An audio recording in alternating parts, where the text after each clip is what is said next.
ஸ்ரீ பத்ம புராணம் 10ஆம் பகுதி. கந்தர்வ புத்திரிகள். தேவலோக பாடகர்களாகிய கந்தர்வர்களில் 5 பேர்கள் ஒவ்வொருவரும் ஒவ்வொரு மகளை பெற்றிருந்தனர். சுகசங்கீதி என்ற கந்தர்வனின் மகள் பிரமோகினி, சுசீலனின் மகள் சுசீலை, ஸ்வரேவதியின் மகள் சுஸ்வரா, சந்திரகாந்தனின் மகள் சுதாரை, சுப்ரபனின் மகள் சந்திரிகை. இந்த 5 பேர்களும் சிறந்த அழகிகள், நல்ல சிநேகிதிகள். வைகாசி மாதத்தில் 5 சிநேகிதிகளும் பார்வதி தேவியை பூஜை செய்ய முடிவு செய்தனர். அவர்கள் வனத்தில் பூக்களை சேகரிக்க சென்றனர். அங்கொரு ஏரி இருந்தது. அவர்கள் அதில் நீராடி தாமரை மலர்களை சேகரித்தனர்.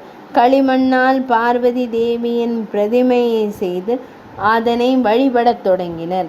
வேதநிதி என்ற முனிவரின் மகன் தீர்த்த பிரவரனும் ஒரு முனிவர்.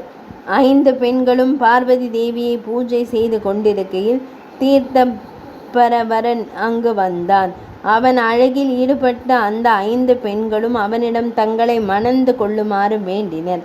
தீர்த்த பிரவரன் தான் தவம் செய்ய போவதாகவும் அதனால் திருமணம் செய்து கொள்ள முடியாதெனவும் மறுத்தான்.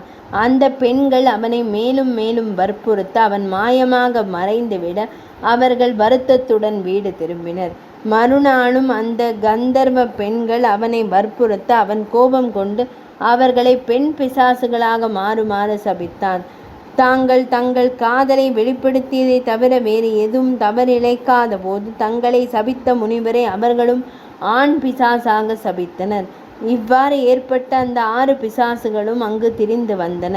உணவின்றி அலைந்து திரிந்தன. பல ஆண்டுகள் கழிந்தன. ஒரு நாள் லோமக்ஷர் என்ற முனிவர் அப்பகுதிக்கு வந்தார்.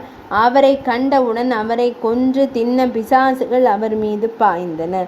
அவரின் தவ வலிமையால் அவரை பிசாசுகளால் ஒன்றும் செய்ய முடியவில்லை. எனவே அவர் காலில் விழுந்து அவரை பிரார்த்தித்தனர்.